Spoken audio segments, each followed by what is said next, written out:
Hello students, আজি মই English গ্ৰামাৰৰ এটা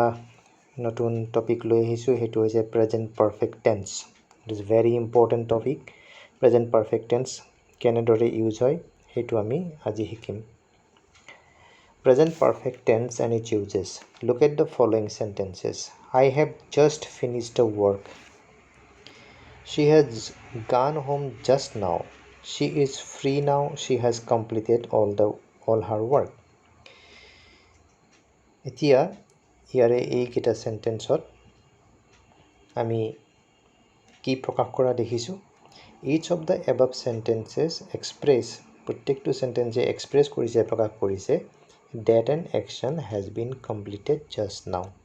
এই মাত্ৰ এটা অ্যাকশন বা কাম শেষ হৈছে these are sentences of present perfect tense আৰু এইবিলাকে হৈছে present perfect tenseৰ sentence এতিয়া আমি সেন্টেন্স কেইটা চালে গম পাম I have just finished the homework ইয়াতে আমি দেখিছোঁ I টো হৈছে subject তাৰ পিছত have আহিছে তাৰ পিছত যেটো verb আহিছে ভাৰ্বটো হৈছে finished অৰ্থাৎ প্ৰথমতে subject আহিছে এইটো subject তাৰ পিছত have আহিছে তাৰ পিছত এই যেটো finish verb আছে তাৰ past participle form finished finish ভাৰ্বৰ তিনিটা ফৰ্ম থাকে যেনে do did done do did done done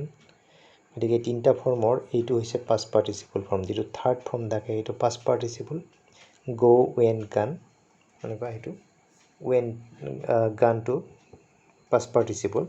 গতিকে ইয়াতে finish টো হৈছে finisher আকৌ finished গতিকে finish টো হৈছে past participle গতিকে second sentence see subject has টো আহিলে ইয়াতে has তাৰ পিছত gone আহিলে past participle of go just now ঠিক তেনেকৈ নাম্বাৰ 3 সেন্টেন্স টো she has completed all her work গতিকে এইটো হৈছে প্ৰেজেন্ট পাৰফেক্ট টেন্সৰ গঠনটো ষ্ট্ৰাকচাৰটো ইয়াতে তিনটা পাৰ্সনত do verb টো আমি দেখুৱাই দিম do verb টো first person second person third পাৰ্সনত সিঙ্গুলাৰ আৰু প্লুৰেলত কেনেকৈ ইউজ হয় I have done we have done you have done he she has done Ram has done they have done ইয়াতে আমি দেখিছোঁ I you we আৰু they ইয়াৰ বাহিৰে বাকি he she Ram এইবিলাকৰ লগত কি হৈছে has used হৈছে বাকি কতো has used হোৱা নাই ফাৰ্স্ট পাৰ্সনত has used হোৱা নাই I we লগত have used হৈছে you লগত have হৈছে you লগত have হৈছে আৰু they লগত have হৈছে কিন্তু he she লগত কি হৈছে has হৈছে Ram এজন মানুহ সেই কাৰণে has হৈছে কিন্তু এজন লৰা a boy has done এজন লৰা হলে has হ'ব কিন্তু the boys কি হ'ব have done হ'ব কাৰণ ইয়াত the boys to plural number হৈ গৈছে অৰ্থাৎ plural number হলে কি হ'ব have হ'ব আৰু থাৰ্ড পাৰ্সন সিঙ্গুলাৰ নাম্বাৰ হলে কি হ'ব has হ'ব এটো মনত ৰাখিব লাগে গতিকে এইটো হৈছে ষ্ট্ৰাকচাৰ নেক্সট আমি ইয়াৰ ইউজেছ বিলাক শিকি লম প্ৰেজেন্ট পাৰফেক্ট টেন্সৰ প্ৰথমটো ইউজ হৈছে কি for an action just finished এই মাত্ৰ শেষ হোৱা কাম বুজাবলৈ প্ৰেজেন্ট পাৰফেক্ট টেন্স ব্যৱহাৰ কৰা হয় আৰু ইয়াত আমি এটা শব্দ পাম just শব্দটো পাম he dash for home just now he এই মাত্ৰ তাৰ ঘৰলৈ গ'ল leave মানে ইয়াত যোৱা বুজাইছে গতিকে ইয়াতে just now আছে just now থাকাৰ কাৰণে আমি কি ইউজ কৰিম he has left for home just now এই মাত্ৰ শেষ হৈছে এই মাত্ৰ কাম এটা হৈছে সেইটো বুজাবৰ কাৰণে প্ৰেজেন্ট পাৰফেক্ট টেন্স ইউজ হয় she just from Delhi arrive to use কৰিব দিছে ব্ৰেকেট ব্ল্যাঙ্কত গতিকে ইয়াত যেহেতু just আছে শব্দটো গতিকে আমি লিখিম she has arrived from Delhi কিন্তু just থাকাৰ কাৰণে just শব্দটো আমি মাজত সোমাই দিম she has just arrived from Delhi আৰু just now থাকিলে হি একেলগে থাকিব just now টো পিছৰ ফালে কিন্তু just অকল থাকিলে now টো যদি নাথাকে just থাকে তেনেহলে just টো আমি মাজত সোমাই দিম she has just arrived from Delhi it just strike 10 এই মাত্ৰ 10 বাজিছে ইট হেজ জাষ্ট আমি মাজত সোমাই দিম struck 10 গতিকে এনেদৰে আমি প্ৰেজেণ্ট পাৰফেক্ট টেন্স ইউজ কৰোঁ এই মাত্ৰ শেষ হোৱা কামৰ বাবে এইখিনি homework hope you will do it next B for a past action whose time is not mention কেতিয়াবা আমি অতীতৰ কামৰ কথা অতীতত ঘটা ঘটনা এটা বৰ্ণনা কৰোঁ কিন্তু আমি কেতিয়াবা সেইটোৰ টাইমটো উল্লেখ নকৰোঁ যেনে মই শ্বিলঙলৈ গৈছোঁ এতিয়া অতীতত কোনোবা এটা সময়ত গৈছোঁ কেতিয়া গৈছোঁ কোৱা নাই টাইমটো উল্লেখ কৰা নাই মই এই চিনেমাখন চাইছোঁ এটা 5 বছৰৰ আগতো চাব পাৰোঁ কিন্তু মই কেতিয়া চাইছোঁ উল্লেখ কৰা নাই গতিকে এনেদৰে অতীতৰ কাম এটা কেতিয়া ঘটিছে সেইটো যদি উল্লেখ নকৰাকৈ বৰ্ণনা কৰোঁ তেনেহ'লে প্ৰেজেণ্ট পাৰফেক্ট টেন্স ইউজ কৰা হয় আই চি দিছ ফিল্ম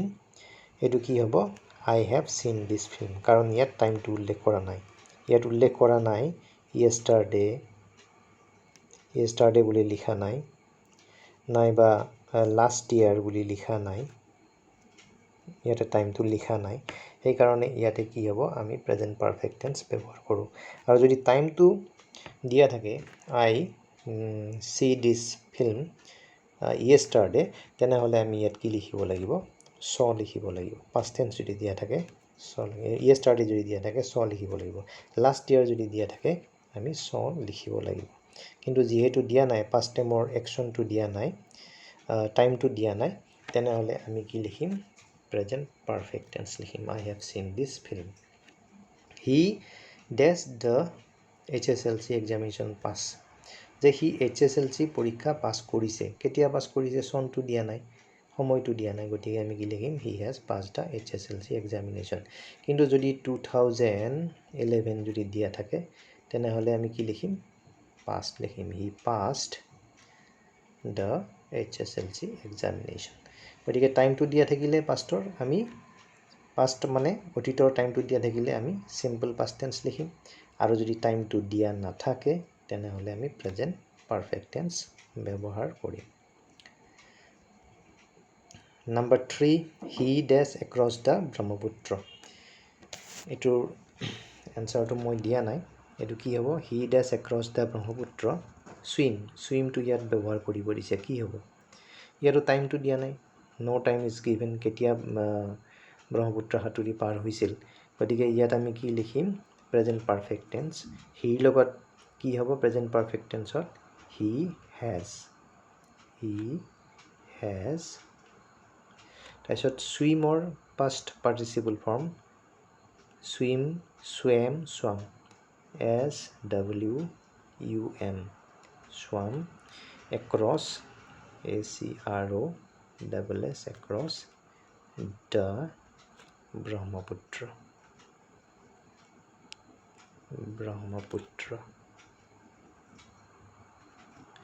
গতিকে ইয়াত কি হ'ব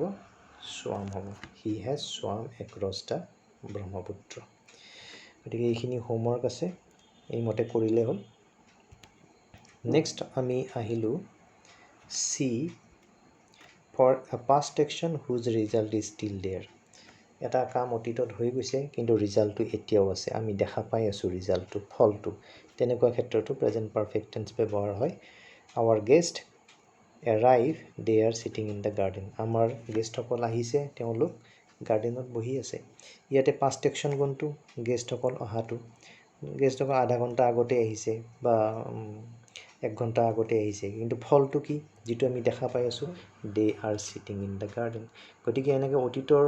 কাম এটাৰ যদি ফল আমি দেখা পাই থাকোঁ বৰ্তমান তেনেহ'লে সেইটো আমি কি কৰিব লাগে প্ৰেজেণ্ট পাৰফেক্ট টেন্স লিখিব লাগে গতিকে আমি লিখিলোঁ our guest have arrived they are sitting in the garden number 2 I dash all my work now I am free অতীতৰ কাম কোনটো যিটো কাম অতীতত হৈ গৈছে মই মোৰ সকলো কাম শেষ কৰিছোঁ now I am free এইটো হৈছে ৰিজাল্ট এইটো ফল কামবিলাক মই শেষ কৰাৰ কাৰণে মই এতিয়া ফ্ৰী গতিকে এইটো আমি কি লিখিম অতীতৰ অপশ্যনটোত প্ৰেজেণ্ট পাৰফেক্ট লিখিম I have finished all my work now I am free so these are homework for you I hope you will do it next আহিলে D এইটো most important কাৰণ এইটো অলপ কনফিউজিং হয় কেতিয়াবা কিছুমান সেন্টেন্স লাগে এইটো প্ৰেজেন্ট পাৰফেক্ট কন্টিনিউয়াস টেন্সত লিখিব লাগে কিন্তু আমি লিখিব নোৱাৰো কিয় যে কিছুমান ভাৰ্ব আছে নো সি হিয়াৰ বি এইবিলাক আমি কন্টিনিউয়াস টেন্সত আমি আইএনজি যোগ কৰি পেলাই লিখিব নোৱাৰো কিছুমান সেন্টেন্স এনেকুৱা হয় যে আমি প্ৰেজেন্ট পাৰফেক্ট কন্টিনিউয়াস টেন্সত লিখিব লাগে মিনিংটো অনুযায়ী যেনে ৰাতিপুৱাৰ পৰা বৰষুণ দি আছে আমি কি কওঁ it has been raining since morning এটো আমি লিখিছো কিন্তু ৰাতিপুৱাৰ পৰা মই এটা শব্দ শুনি আছো ৰাতিপুৱাৰ পৰা মই এটা কথা গম পাই আছো বা জানি আছো এনেকুৱা অৰ্থত কিন্তু I have been knowing I have been seeing I have been hearing এনেকৈ লিখিব নোৱাৰো কাৰণ আমি সেই ভাৰ্বটোৰ লগত আইএনজি যোগ কৰি পেলাই কন্টিনিউয়াস ফৰ্ম লিখিব নোৱাৰো তেনেকুৱা সেন্টেন্স আমি কিহত লিখো প্ৰেজেন্ট পাৰফেক্ট টেন্সত লিখো যেনে আই ডেজ হাৰ সিন্স হাৰ চাইল্ডহুড তাইৰ শিশুকালৰ পৰাই মই তাইক জানো এটো নোট আমি এনেকৈ লিখিব নোৱাৰো আই হ্যাভ বিন নোইং এনেকৈ লিখিব নোৱাৰো এটো গ্ৰামেটিক্যালি ইনকাৰেক্ট হ'ব আই হ্যাভ বিন নোইং লিখিব নোৱাৰো তাৰ হলনি আমি কি লিখিম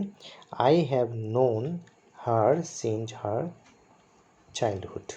যেটো আমি প্ৰেজেন্ট পাৰফেক্ট কন্টিনিউয়াস টেন্সত আইএনজি যোগ কৰি লিখিব নোৱাৰো হেতু আমি প্ৰেজেন্ট পারফেক্ট টেন্সত লিখিম I have known her since her childhood nobody hear him since he left school or see him since he left school yet see আছে see লগতো আইএনজি যোগ কৰি প্ৰেজেন্ট পাৰফেক্ট কন্টিনিউয়াস কৰিব নোৱাৰো গতিকে কি লিখিম nobody has seen him since he left school ইয়াতো এনেকুৱা সেন্টেন্স কিছুমান দিয়া হৈছে see দিয়া হৈছে hear দিয়া হৈছে no দিয়া হৈছে be দিয়া হৈছে যেনে they dash here for 10 years তেওঁলোক ইয়াত 10 বছৰ ধৰি আছে আমি এনেকৈ লিখিব নোৱাৰো they have been being here for 10 years আমি এনেকৈ লিখিব নোৱাৰো আমি কি লিখিব লাগিব they have been here for 10 years এটো এনেকুৱা হ'ব they have been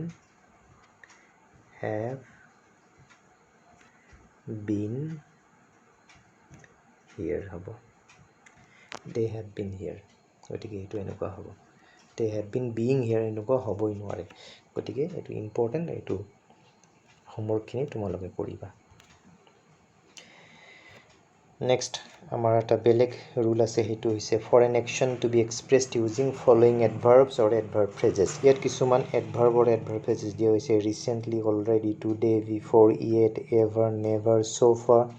up till now, this week, etc. This week, this year, this month এনেকুৱা যদি থাকে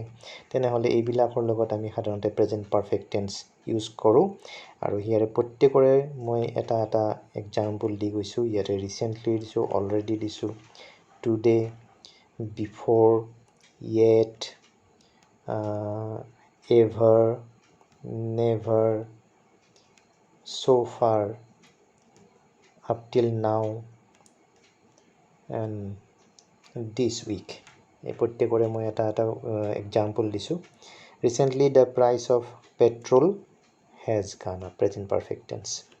she has already posted the letter I have done a lot of work today. I have seen him before. মই এটা কাগজে দেখিছো. Nobody has arrived yet. Have you ever been to Shillong? তুমি কেতিয়াবা শিলংলৈ গৈছা নে? Ever আছে. Have you ever been to Shillong? We have never seen him to be angry. We have never seen him to be angry. তাক আমি কেতিয়াও খং উঠা দেখা নাই. never আছে কাৰণে have seen হৈছে never to মাজত সোমাই গৈছে ever থাকিলো ever to মাজত সোমাই যায় so far you have done everything well you have done do আছে have done এতিয়ালৈকে তুমি সকলো কাম ঠিকে ঠাকে কৰিছা up till now এতিয়ালৈকে I have sent him only one letter তালৈ মাত্ৰ মই এখন চিঠিহে পঠাইছো I have sent up till now আছে এতিয়ালৈকে up till now so far একে মিনিং গতিকে ইয়াত কি হ'ব present perfect tense I have sent this week থাকিলেও কি হয় present perfect tense but this week this month this year হলেও প্ৰেজেন্ট পাৰফেক্ট টেন্স ইউজ হ'ব পাৰে it has rained every day this week এই সপ্তাহটোত প্ৰত্যেক দিনে বৰষুণ দিছে আমি এনেকৈ ক'ব নোৱাৰো it has been raining বা it is raining এনেকৈ কি this week থাকিলে this month থাকিলে this year থাকিলে এনেকুৱা সেন্সত কি হয় present perfect tense use kora hoy it has rained every day this week so present perfect tense or ei pasta use kolu very very important use. তোমালোকে মনত ৰাখিবা আৰু কৰিবা বুলি আশা কৰিলোঁ। ভিডিঅ'টো চোৱাৰ কাৰণে থেংক ইউ।